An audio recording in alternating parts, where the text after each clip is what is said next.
Welcome to Stream of Conscious Podcast. I am Joel Tornado Cox, and this is Joe Too Tired for Word Stout. That's a good one. I like that. Good call there, Tornado. So the reason I say tornado is because, for the audio listeners, this room is a total mess. It looks like a tornado has hit my apartment in pretty much every room. The reason this has happened is because my air conditioner went out last week. You're blaming this mess on your air conditioner. Oh yeah, this is why. Okay. I had everything put away in crap. Oh, you legitimately, that's a valid excuse. Because it sounds like a bunch of baloney. It's like one of the excuses my kids would give. Like, why is your room a mess? It's like, because dinner wasn't ready yet. Like, that's not... No, the air conditioner actually died. And they told me, oh, all the stuff in your storage room? That needs to get out. So your room is now your storage room. Well, half of it is, because I put half of it back because it got fixed on Friday. So I remember we had our air conditioner went out for like a week. They had the guy in, he came... Well, it first took him like 4 days to come look at it. Guy finally comes in, and he looks at it, and he goes, "Yep, it's broken." And I'm like, "Okay, well, can we fix it? Because otherwise, you're the wrong dude to have here. Well, he's got to get a piece for it." So he goes to get this piece, and it's like another 3 or 4 days later. Finally, the guy comes back, and it's the wrong piece, or the piece was messed up or something. Or no. He said it was messed up, and they had to test it to see if there was a piece that was broken on it. He came back 3 days later, and he came back and he went, "Yep, it's broken. Like, that piece was broken." And it was like, you knew that already. Like, that was the suspicion, was that one. I don't know what it was. I don't know what pieces do what, but how long did it take him to get yours fixed? So, I did not turn my air conditioner on until, middle of June. Because I don't want to pay the extra money. Yeah. I run my air conditioner, my bill, all day long. My bill goes up like $50. 50? Mine's like $200 this month. Yeah, mine's usually around... Over $200. Whenever, on average, it's between 50 to 60. During the summer, it's around 100. So I was like, screw this. I'm going to see how long I can go. So, of course, the hottest day of June, I'm like, okay, turn the air conditioner on. I realized it's not getting any cooler. So I troubleshot and found out the breaker wasn't pushed in. Well, that's dumb. Push the breaker in, pop. That shouldn't happen. So I push it back in, I hold it in, thinking maybe it needs primed or something. Stays in for 30 seconds, pop. Do you prime a breaker? Is that a thing, or do you just make that up? Well, some breakers, when you push them in, you have to hold them for a little bit. So, breakers are weird like that. So, I called them the next morning. They said, okay, we'll take a look at your air conditioner. An hour later, yeah, your unit's shot. We gotta get you a new one. We can give you a loaner air conditioner to put in your window of the bedroom. I'm like, okay. You want one in the kitchen too? I'm like, no, just the bedroom. Because one time I really need it is when I go to sleep.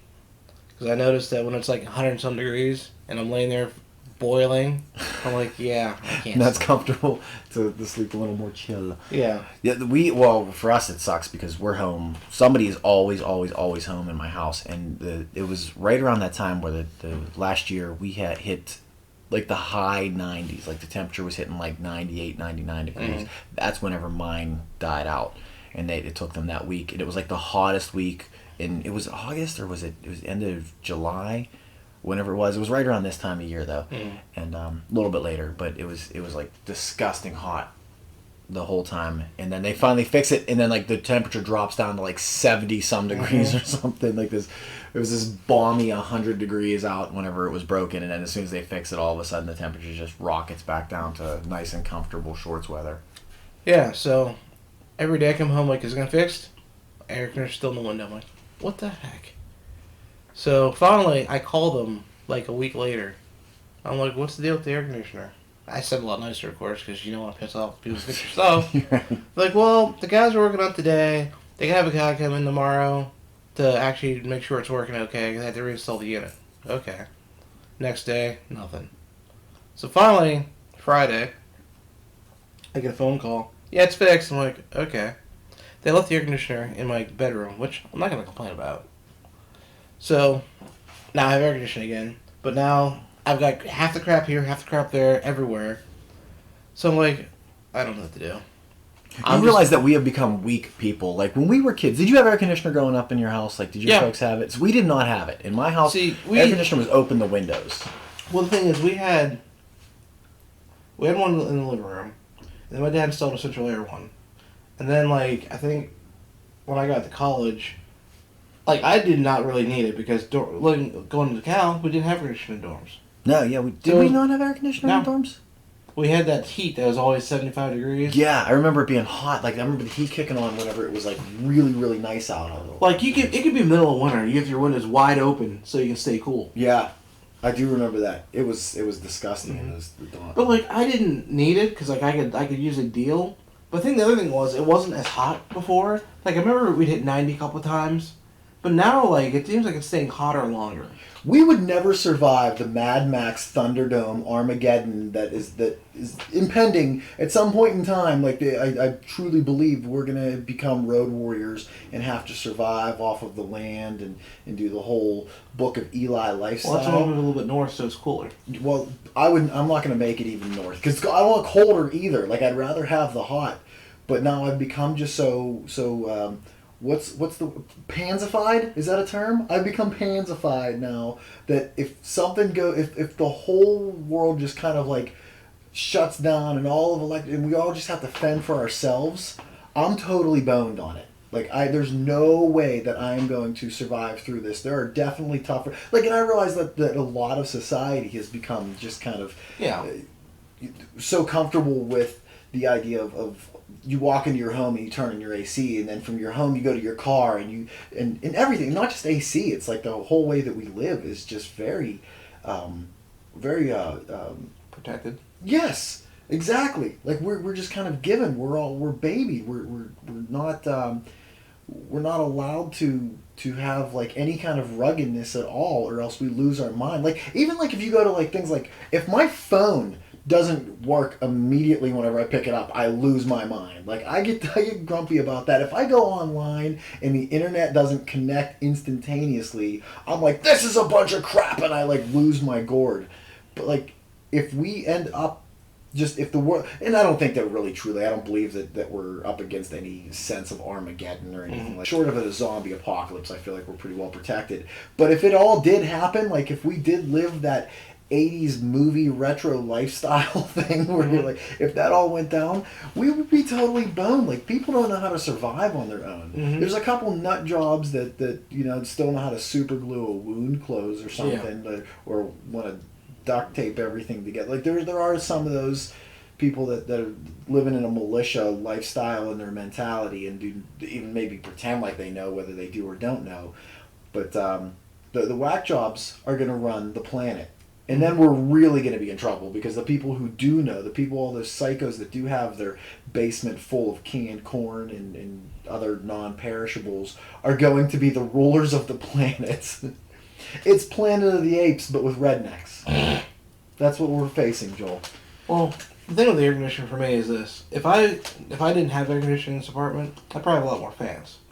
Actually, I had to go out and buy fans like the other week to actually get this air moving. And if I actually would have like planned this out like I did in Cal, because I had that giant industrial fan at Cal.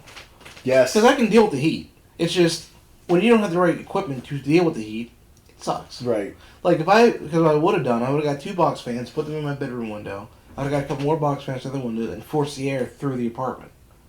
But when your air conditioner dies and you realize it's at 10 o'clock at night and nothing's open, it's like I got duct tape, I got 2 hand fans. Walmart is always open. Yeah, but when you gotta go to bed and get up in like 6 hours. That's fair. Like I thought about like I could drive to Walmart and buy all this crap, but by the time I set it up it'd be 2 o'clock in the morning. I won't go to bed till 3. I'll be up in 3 hours. I'm like, I'll just deal.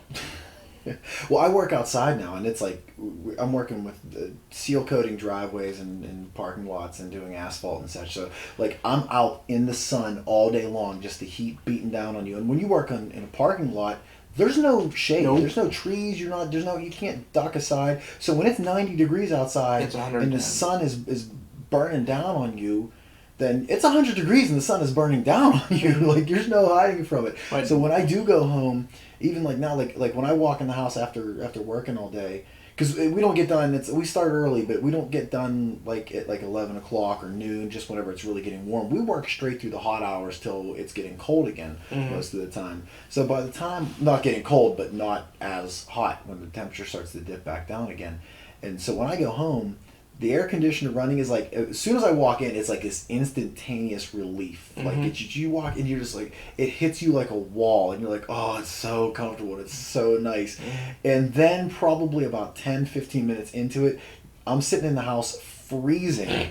The thermostat is like at 78 degrees, and I'm in there shivering. I'm like, it's so cool. And I can't sleep at night a lot. I have a giant heavy blanket that I sleep underneath at night now because it gets so chilly at night. And it's not even really chilly. It's just like our bedroom probably gets like 73 or 74 degrees. But it's like it's too cold for me to sleep because my body's got acclimated to being outside in the heat and in the sun. That's like, I used to help my dad do stuff outside out in the thing. We laid asphalt one time, and it was miserable. Yeah. But like, well, because asphalt's heated to like between 350 and 400 degrees is what they heat asphalt so that it stays soft enough and malleable that you can put it down and roll it out and everything. So and really what I do, we don't do true asphalt. Like I don't do an entire driveway of asphalt. If I do something, it's a patchwork. It's like a 5x5 square or a couple little smaller ones or a bunch of little ones. So like really I'm not over top of it. It's not like I'm not baking. It's not the sun's coming down on me from the top and the asphalt's heating me from the bottom a little bit. But I'm doing smaller patches, and I'm usually the one shoveling it a lot of times too, because somebody else, the boss is running the roller, and somebody else is running we call them loots, is the thing they use to move them around. So I'm the one actually picking up the shovel and dumping them down in. So not only are you working and building up heat from that, but you're right over top of this dump truck where the heat is just boiling off of it, and then you're putting. So it's a constant. Just this beating you to death with the heat of the asphalt. But at least I get to do like a 5x5 square, and then I get to walk away from it and kind of like catch my breath and chill out and drink water or whatever. I remember when I was in high school, we had to do insulation in the attic. And ooh, insulation is the worst. I have a story I'll tell you about insulation. So it was like, I think 70 or 80 degrees. The attic was 90 or 100 degrees, and I'm covered like head to toe in crap because you don't want to get insulation on you. Yes. So I'm there like doing all this crap. I go down, it's 10 degree different. I'm like, oh, this is amazing. And I remember about 12 years ago, I was working for UPMC and IBM, and we worked up in Sheridan, PA, in a data center. Data center was 60 degrees for the servers. It was 95 degrees outside. We're indoors. We're doing this work for like 4 hours. We'd go to lunch, walk outside. My coworker had glasses on, and they fogged instantly as he walked outside. We drove to lunch. Windows are down. No air was on. It was comfortable. Like, this feels so good. I'm like, that is craziness. Going from freezing to baking. And I worked in a restaurant too for a while, and I served most of the time. But there was a few times that I had to jump as a manager when I managed. I had to jump in the kitchen those guys, I have so much respect for them. Like going from working over top of the fryers and the flat tops and all this stuff that's just like kicking heat out. And any kitchen in any restaurant is already, I don't care if it's the winter time, the kitchen's like 90 degrees. When you get a day that it's like 80, 90 degrees outside, that air conditioner cannot keep up in the kitchen. There's not even a chance. So these guys are going from, those kitchens get up to like 100 degrees. They got to rotate in and out and just get away from that heat. And then a lot of times what they'll do is if they have to go get food out of the freezer, you have to walk from 100 degrees to a 33 degree freezer to grab stuff out. And it's like that shock of it. But you were saying about the doing insulation. One of my first jobs, like when I was really early, and it really wasn't a job. Like I picked up, my uncle did windows. He installed windows, and he just needed a couple extra hands, and so he brought me in to work with him. And it was kind of an under the table. Here's a few bucks. You know, it wasn't a true job. I wasn't paying taxes or anything on it, unless the IRS listens to us. You pay taxes. The IRS listens. I paid my taxes, or I'm making the story up. Try to prove it either way. He passed away. You can't pull it against me now. But so we're pulling out the windows and we're doing like the insulation and that pink foam insulation. And I had never worked with it before. I was like 14 or 15 years old. Like I was a kid. I didn't know any better. Like, so he's like telling me, clean up this, take care of this. Well, they pulled all this insulation out and they just threw it out the window to the ground in the grass. So he's like, go through and pick up all of the insulation. Well, I pick up the insulation. I'm carrying it to throw it back into the truck so we can get rid of it. Well, when you pick up the insulation, I'm like squeezing. It's so soft. It felt so good. So I've got big sheets of it, and I'm hugging it, and I'm rubbing my face into the insulation. I'm squeezing it. I'm like, it feels so good.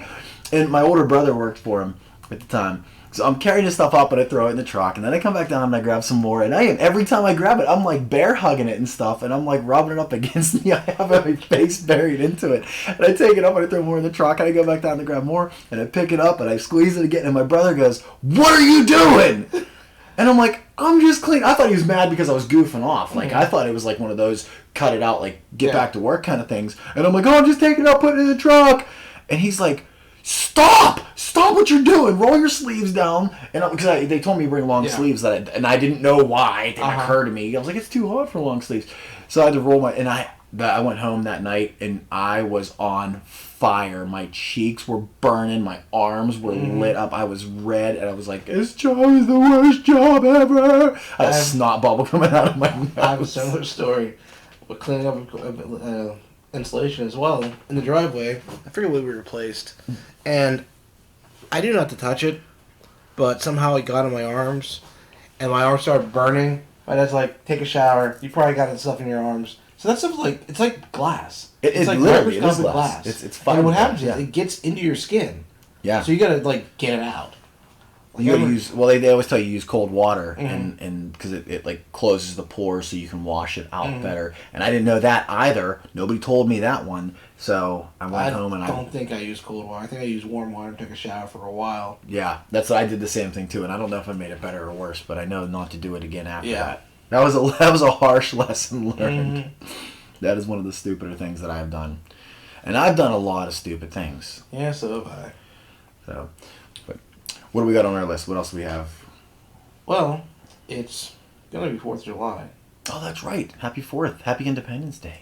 So what do you do for 4th of July? Normally holidays in general, just every kind of like go out. Like Father's Day just passed not too long ago, and we do the same thing for every holiday, whatever it is. My family doesn't always get together and do a lot of things because we're just kind of all in different places. I've got family in Philadelphia and Pittsburgh. They hate each other. Well, we don't always get along well either, but we're always typically busy and work opposite schedules, and none of us have really become successful enough to get weekends and holidays off in any of our careers.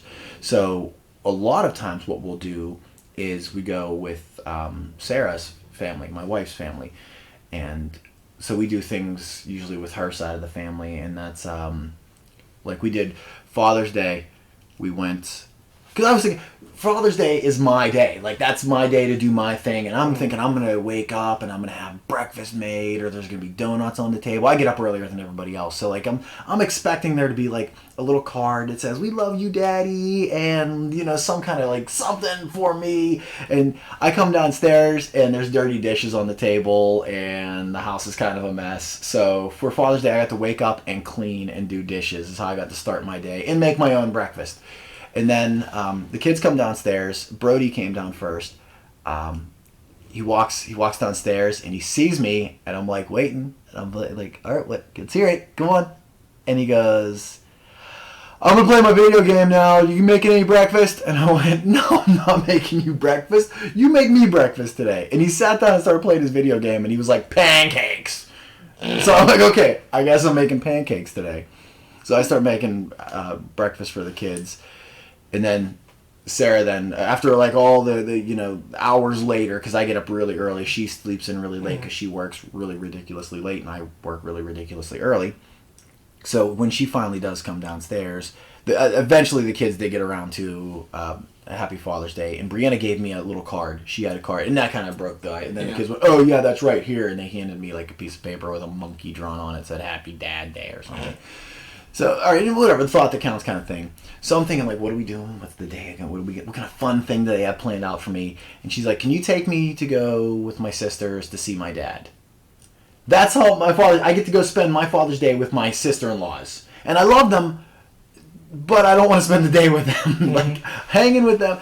So we go to my father-in-law's because he just got a new place. They sold their house and they moved into a smaller trailer. So we drive forever up to his place, and we get there, and it's like I'm just sitting in a room playing on my phone while they just go back and forth talking about all kinds of just crazy, dirty, hippie things and then what new organic foods are out, or I don't know, whatever crazy stuff they talk about. And then my father-in-law goes, hey, let's go play some football. And you know me in sports. That's not my thing. I don't do that. So now we got to go outside, and we were sitting outside a little bit anyways later on. So now we go over to play football, and I got to play football, but none of the kids want to play football. And I don't want to play football, but I want to appease him because it's also his day too. Mm-hmm. So we're playing tag football in his little itty-bitty yard next to like some spikes that were up for like they're working on the gas line. So I'm waiting for somebody to get impaled on these things. So we're playing ball, we're passing back and forth, and all the kids just keep in and out disappearing. Like they'll come over and they'll play one throw, and then they want to leave. So now we got to change up teams constantly. And I'm like, I don't really want to play football. Like I love Bob to death. He's a great guy, but I don't really now. So now I'm spending the day with all my in-laws. I'm playing football when I don't want to play football. And it's starting to look like it's going to rain because it rained like crazy on Father's Day. So now I got to fight the kids to play a game they don't want to play that I don't want to play so that he's happy because he loves football. And finally it starts to rain a little bit. So all right, cool. Now we clean everything up and we go back in. And then I got to sit back in the room and go back to my phone and listen to all my in-laws, my sister-in-laws. They started talking about belly dancing and stuff because a lot of them do belly dancing and ballet, and I'm like, I'm just going out of my mind, and I'm sitting there slumped over in a chair going, when will it all end? And the kids are all sitting in chairs going, can we please leave now? And finally, Sarah gets the clue, and she's like, all right, it's time to go. Now it's like, we're going to go because we want to go do stuff with me. Like, she tells her family, bye, we're leaving, I want to go spend the day with Joe. So now I'm like, cool, now we get to do my thing. Like, we're going to go do something I want to do now, finally. So we get in the car, and we start driving, and apparently while I wasn't paying attention, she had a conversation with the kids saying they're going to go see a movie. So we went to go see Cars. We saw Cars 3. How was it? I was not impressed. So the one podcast I listened to was talking about how it's a story of give it one last try before I retire. Now this is a great story for a bunch of 8-year-olds because, you know, I'm not playing like these when I was 6. Yeah. And you know, it wasn't a bad story, but it was. I think it was geared towards the parents that enjoyed the first movie, and I was a parent who enjoyed the first movie, so it was in a way it was geared towards me, and I kind of got the storyline and I related to it a little bit, so it was good in that sense, and it was a good story-ish, but it was done like the first one was a great story. I really liked the first movie. The second one was definitely geared towards kids. This one was a good story, but it was super predictable, and it was a little too obvious because they kind of played it down for the kids. Like, more than they should have, they played it down for the kids. So it was a little too easy to know what was going on, so you're just kind of waiting for... It's like when somebody tells you a joke that you already know the punchline to. It kind of felt like that, where you're just humoring it the whole way through. So that was my Father's Day. And that's how 4th of July is for us, too. Like, I don't know what we have planned out. And I've gotten to the point in my life where I don't plan out a day. I don't think this is what I want to do with my day because I always end up getting disappointed. If I think, oh, all I really want to do today is anything. If I have one, it will not happen. The gods are against me. They don't allow me to have it. They're working their way down the ladder for me, making sure that I know that no matter what I want, it will not come true. I'm not allowed to have, I'm not fortifying any dreams at this point in life. I almost start to get that way myself. So my Father's Day, because I'm not a father, woohoo! Rub it in, thank you. Not normally. I call my dad, happy Father's Day, click, done. Well, this year, my dad's birthday is on Father's Day. Oh, nice. Well, happy Pappy's Day. Yeah, he's turned 84. 84? On top of that, so we went to dinner at my parents' house, I think the week prior for Father's Day. And Tara was talking to my mom and stuff. And I guess she found out my dad's birthday was that Sunday. And so it's Father's Day. He goes, you know what you do? We should take your dad to dinner. Tara said this. Yeah. I'm thinking, you're ruining the system. I make a phone call and I'm done for the day. So I'm like, then you tell him, because he's not going to listen to me. So she's like, okay. She tells him, and he's like, well, you got to go to church with me if you want me to go to dinner. He's not bargaining this. Yeah. He's like, if you want me to spend the day, he doesn't want to spend a day with you any more than you want to spend a day with him. So he's like, well, so we're like, okay. So Tara, Chris, and I went to church with my dad, and it's a very small church. It's like literally down the hill from him. Okay. It's like 2.3 miles, if I remember correctly. The reason I know this... It's like 2.3 miles is what you... The reason I know this... Some people are like, it's a couple minutes down the road. It's a couple miles. It's like 2 miles. It's like 2.3 miles is what you said. Well, the thing is, from my parents' house to the end of the road is 2.3 miles. And I think it's like 0.8 miles from... Yeah. I love that you know this stuff. It's those useless things I know. For whenever I try to be on places on time, I know how long it's taking to get to certain places. And I know you're like that. It never ceases to amaze me that you, like, you're the only person I know who would say it's like 2.3. It's 0.8 miles roughly. It's about a mile. It's not about 0.8. 0.8 is about a mile. So, turns out we're pretty much the only people who went to church. Like, there's like 4 other people there, but usually there's like at least 10 to 15 people there. And for some reason, a lot of people weren't there. So he kept introducing, oh, this is my son, this is his wife, this is his wife's friend, da da da da. And my dad's content, you know how he is. He's cranky and always poking at people. So the way this church works is they have it for an hour. So the service is like 45 minutes or something like that, okay. Which is great. But at the same time, they have they have preachers that come in and they like it's always the same one every time. Like they'll come in and schedule who will come in. Okay. So it's one of the things that's kind of like ramp preacher, I guess. Like a pickup game of softball. Yeah. All right. So but with the Lord. Yeah. So he's giving this guy a hard time. So I'm like, I'm so sorry about my father. She goes, no. If I can deal with your father, I can deal with anybody. It's great. If I can deal with his cantankerous old ass. So 84 though. Yeah. I saw pictures of. I didn't go, obviously, you know that, yeah. but for the audience at home. But I saw pictures. Your dad looks really good for 84. Yeah. He's in great shape for an 84. It's funny because I'll get this picture I'm going to have to explain. So it's in the thing. Terry has a play to go to at like 1 o'clock. It's like 11 o'clock. So I'm like, hey, where do you want to go for dinner? Why can't we do it now? So Terry, she's like, yeah, I guess we can do it now. So I want to go to the Chinese buffet.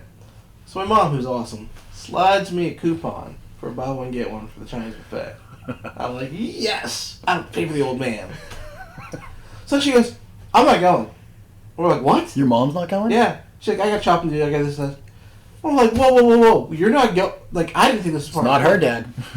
I'm like, it's not husband's day. It's not part of Father's the plan. Day. What's going on here? So finally, Sarah's like, well, you should ask. My mom's like, no, I'm not going.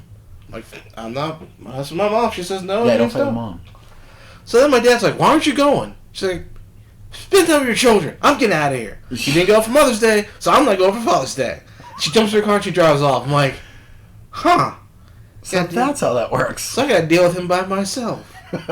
If I knew this was part of the plan, I would have gone. It's kind of like Mother's Day now. She got time away from him.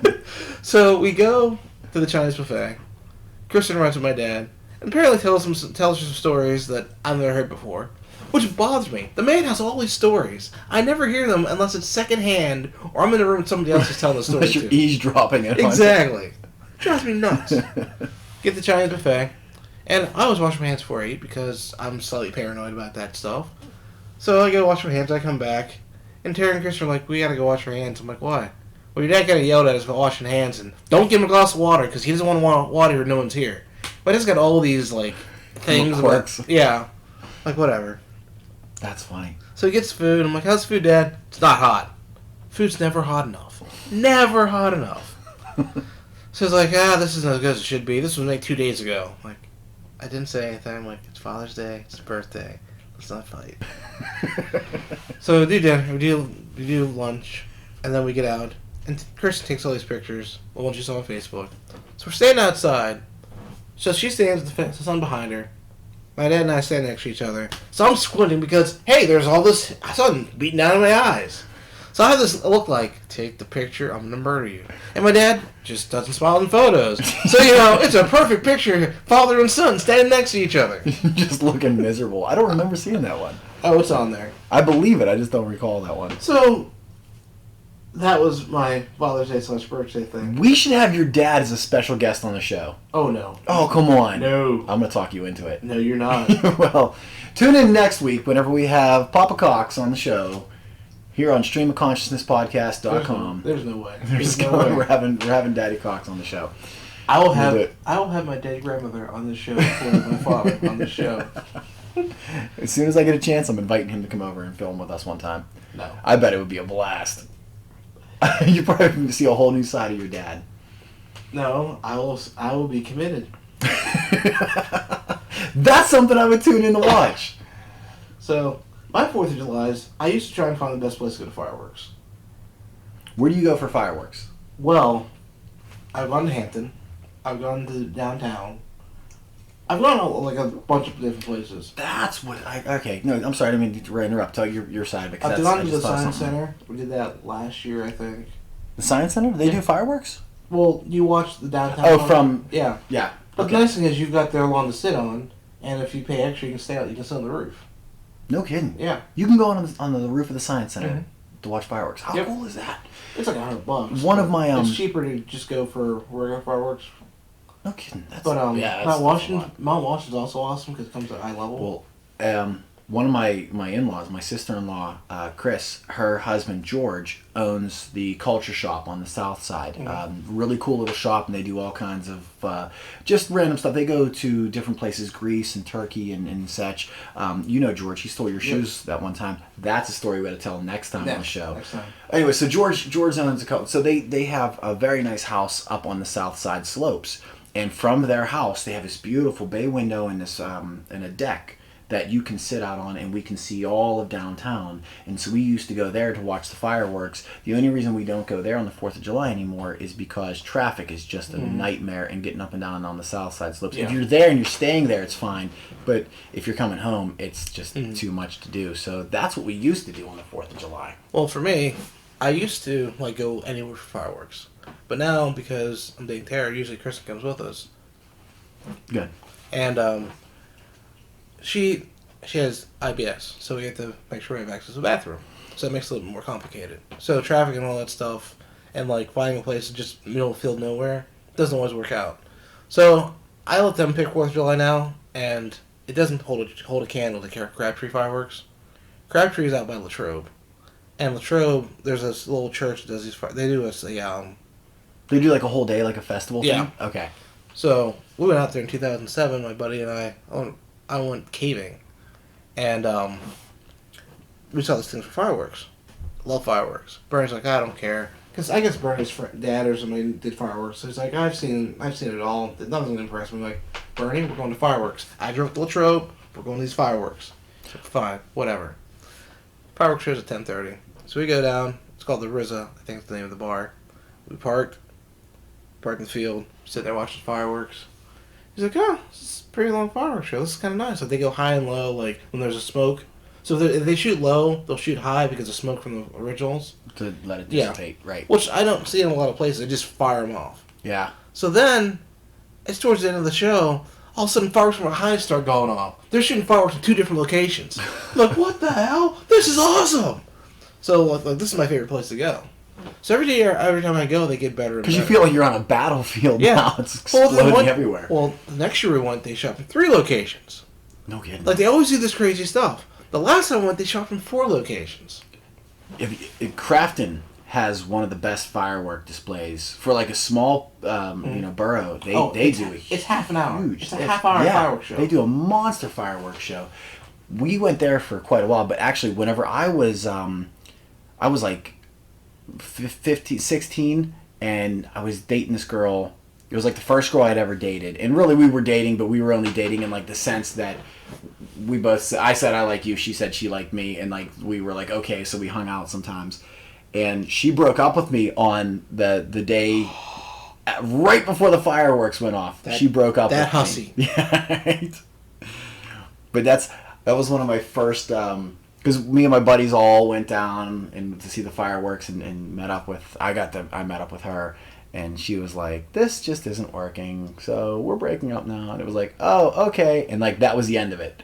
And it really wasn't devastating or harsh because it was young love, and it wasn't. We really didn't. We were only dating because we felt like we were both single, and it was like, yeah, I don't know, you're cute, I'm cute. Let's kind of.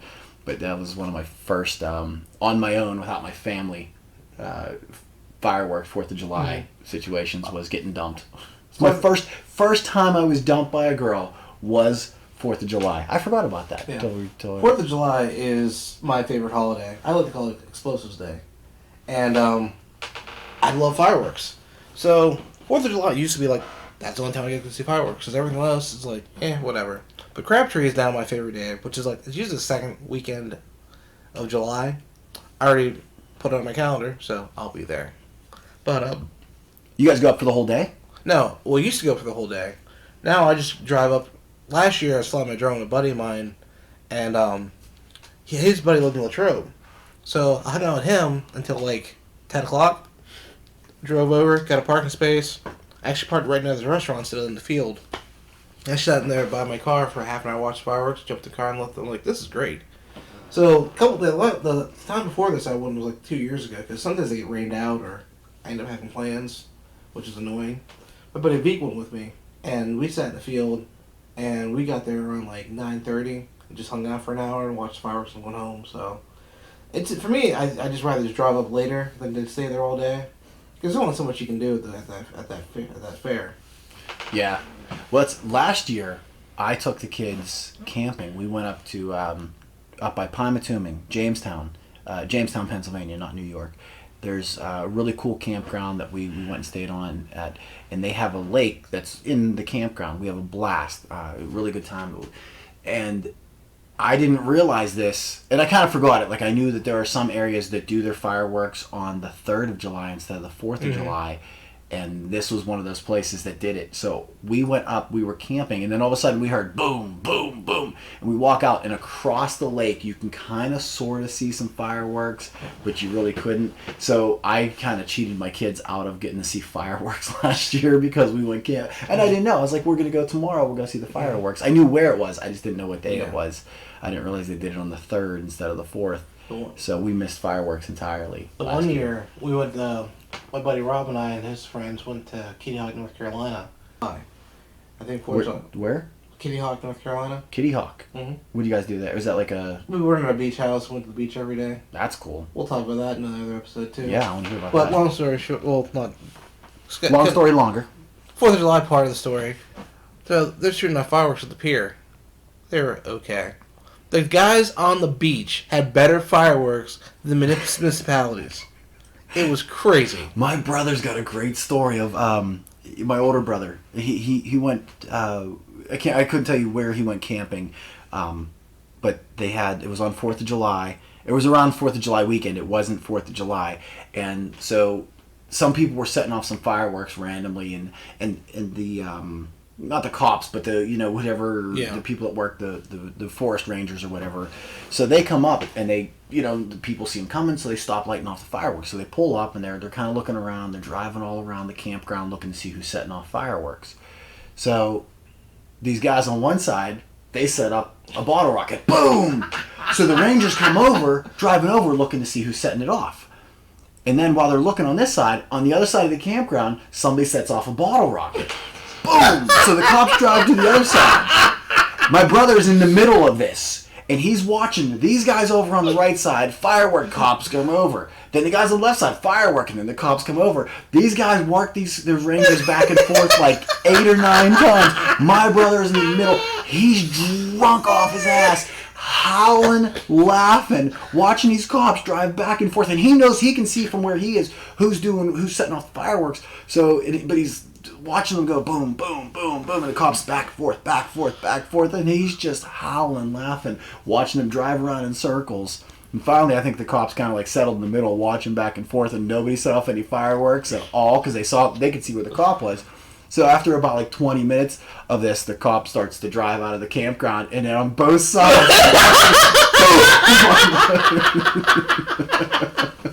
that's That's awesome. Yeah. So one year, went out to visit my friend, Houston, PA. He bought some. We actually went across state lines and bought fireworks. So here's how dumb we were. We got super soakers full of water, thinking things got a hand. We used super soakers full of fireworks. So we start shooting these fireworks. Cops show up.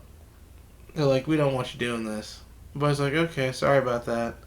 So It's cool. We have super soakers. We're all right. So then the neighbor's like, "This is a better fireworks show than I've seen in a while." So the guy's like, "Let's do it again." So he shoots another firework. Cop comes in like 30 seconds. They're around the corner waiting for us to fire off again. I'm like, I'm out. I'm not getting arrested today. That's awesome. Yeah. What's the lie?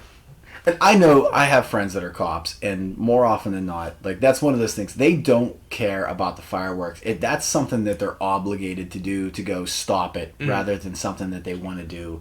They don't like nabbing people up for setting off fireworks, especially. I mean, it's one thing if you're setting them off at 2, 3 in the morning, but it's a whole other thing if you're just setting them off like 9, 10 at night on 4th of July. Like that's expected, that's anticipated. But the cops, they got a job to do like everybody else's. So, I think we're gonna cut this about now. But I want one more section because we've been getting feedback. Oh yeah, we've had some. So I'd like to have a shout out to Dwayne, Chuck, and Mike D. Wayne, for listening to us at work. Shotgun Mike. No, What did you say? Chuck and Mike. Chuck and Mike. I thought Shotgun Mike was a dude. I was like, you know somebody named Shotgun Mike? We should have Shotgun Mike and your dad on the show at the same time. Not happening. Fine. No Shotgun Mike then. Chuck's a little disappointed we don't do video anymore. Chuck is? My friend Matt was actually a little disappointed we don't do video. But we're having... We get more listeners. Yes. More people said they'd rather have audio than video. Right. Plus, wardrobe's annoying, lighting's annoying. Yeah, nobody Maybe wants to anything look at wild. our ugly mugs. Nope. That's not... I know Chuck did, but we don't agree. We're really not that good looking. No. No. Maybe it was 20 years ago, I'd say yeah. Right. But getting a little... I'm hitting almost the wrong side of 40, so... Yeah, we're sneaking up on 40. Yeah. All too soon. Yeah, so I'd like to say to those three, thanks for listening. Just keep spreading the word. I hope everybody starts calling Chuck Shotgun now. I doubt that. So, D. Wayne. Oh, Chuck, stop with the coffee. You're drinking too much. Dwayne told me what you've been doing. Uh-oh. Where did he poop? No. Dude's drinking like three pots of coffee a day. That's not wrong. You're not supposed to do that. No, you're not. That's how much I drink a day. I'm a coffee fan. Don't be like Joe. Bad decisions, Chuck. Shotgun Chuck. That's catching on. I'm sticking with it. So thank you, Shotgun Chuck, Mike, and Dwayne, for listening to the show and responding back to us. And all of our other listeners, we do appreciate you and other, formality. Blah, blah, blah, blah, blah. All this sentiment of crap. yeah, so you know where to find us. The website, Facebook, Twitter, YouTube. Hoosker Do, Hoosker Don't, Rabble Rousers. Have you watched Buddy Thunderstruck? No, I have not. Because that's the name of the truck. What is it? His truck's in the Rebel Rouser. The Rabble Rouser? Yeah. That's fun. And that ends. See you next time. Bye-bye. Love ya.